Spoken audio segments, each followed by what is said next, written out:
Şimdi göreceğiniz fotoğraflardaki yapının hiçbir tarihi değeri yoktur diye açık açık söyleniyor. Bu hiçbir tarihi değeri yoktur diyor deniyor. Şimdiki o fotoğraflarda gördüğünüz yapı ve buldozerlerle yok ediliyor. Bir Roma dönemi hipojesi yeraltı mezarı var. 5. yüzyıla tarihlenen, şu an otobüsün geçtiği yerin tam altında duruyor.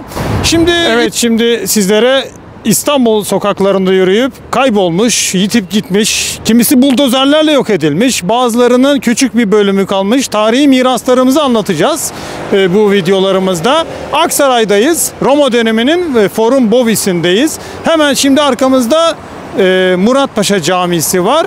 Biraz ileride Pertemniyel Valide Sultan Camisi. Şu an arkamda gördüğünüz yolun altında da bir Roma dönemi hipojesi yeraltı mezarı var. 5. yüzyıla tarihlenen, şu an otobüsün geçtiği yerin tam altında duruyor. Şimdi hikayesi şöyle: 1972 senesinde burada bir kanalizasyon çalışması yapılıyor. Kazmayı vurduklarında devasa bir Roma hipojesi yeraltı mezarıyla karşılaşıyorlar. 26 metre uzunluğunda, 6 metrede genişliğinde, planını vereceğim sizlere burada zaten onun. 8 tane mezar odası var. Fakat şimdi çalışmalar başlıyor. Bir bakılıyor içine. İşte arkeoloji müzesinden falan geliyor herhalde o dönemde ve sarnıç sıvasıyla, hidrolik sıvayla sıvandığı anlaşılıyor. Yani Romalılar bunu daha sonraki dönemlerde bir sarnıca çevirmişler. O dönemde 1972'de bu yapıldıktan sonra üstü kapatılıyor. Girişleri kapatılıyor. Hiçbir şekilde kimse görmesin, etmesin diye yapılıyor bu. Ve günümüzde hala bu yolun altında o Roma dönemi hipojesi yeraltı mezarı hala yaşıyor. İşte bu da elimizde olan bir miras ve değerini bilemediğimiz bir miras. Az sonra sizinle Fatih taraflarına gideceğiz. Şehla Sokak ve o bölgeye gideceğiz. Orada da buldozerlerle yok edilmiş yapıları göreceğiz. Burada da yolun altında da bir Roma dönemi hipojesi yeraltı mezarı hala yaşıyor. Görüşmek üzere. Evet, şimdi İstanbul'un kaybolmuş tarihi miraslarını sizlere anlatmaya devam ediyoruz. Fatih Müftü Hamamı sokaktayız. Burada 90'lı yıllara kadar gelmiş ve sonra buldozerlerle yok edilmiş bir tarihi, elimizden kayıp gitmiş tarihi mirastan bahsedeceğiz. Şimdi hikayesi şöyle. Kaynaklarımızdan Ayvansaraylı Hafız Hüseyin Efendi İstanbul Camileri kitabında Fatih Müftü Hamamı sokak civarlarında Şeyh Murat Mescidi olduğunu söylüyor bize. Bir diğer kaynağımızda Paspates. O Paspates'te de şöyle söylüyor. Bu Şeyh Murat Mescidi diyor. Aya Lavrentios Kilisesi'ydi diyor. Daha sonra camiye çevrildi diyor. Biz şimdi bu iki bilgiyi biliyoruz ve Paspates'in kitabında taş baskı olarak o Aya Lavrentios Kilisesi Osmanlı döneminde Şeyh Murat Mescidi olmuş yapı hala orada gözüküyor. Resmi var.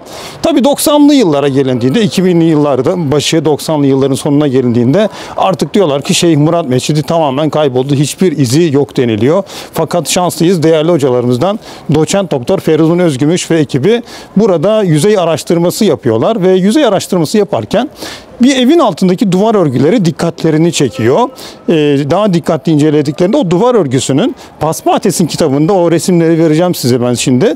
Paspates'in kitabındaki yapıyla o gördükleri, o an evin altında gördükleri yapının aynı olduğunu anlıyorlar ve kayıp olan Osmanlı döneminde camiye çevrilmiş Aya Lavrentios Kilisesi, yani Şeyh Murat Mescidi yeniden ortaya çıkıyor. Bu tabi bildiriliyor. Bu yapı kapalı kollu Yunan açı planlı bir kiliseymiş. Bu herhalde 11-12. yüzyıllara tarihleniyor. Aya Lavrentios Kilisesi. Daha sonra Şeyh Murat Mescidi olan yapı.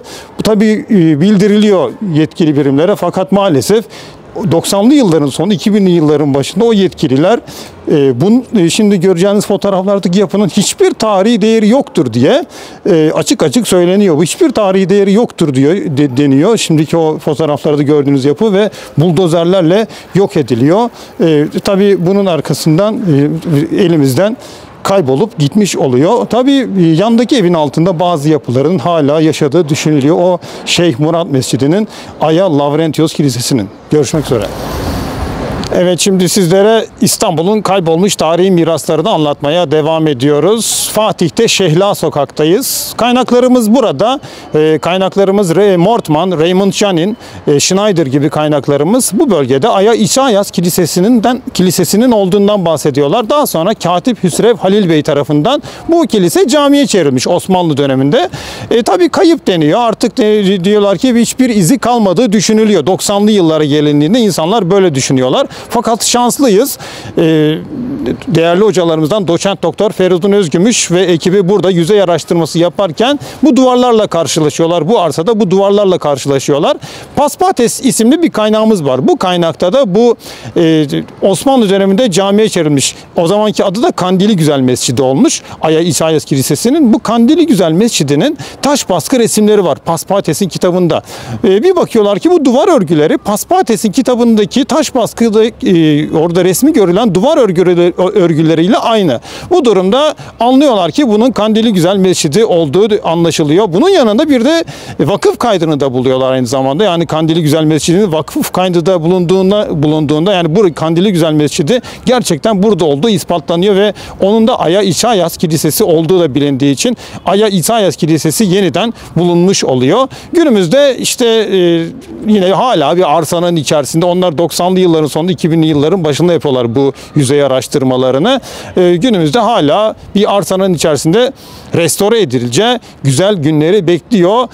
Osmanlı döneminin Kandili Güzel Mescidi, diğer adı Pürkuyu Mescidi diye geçiyor. Aya İçayas Kilisesi 6. yüzyıl olduğu da düşünülüyor. Çünkü içeri bakıldığında duvar örgüleri 6. yüzyıl tarihinde bizlere veriyor. Görüşmek üzere. Fatih, Şehla Sokak.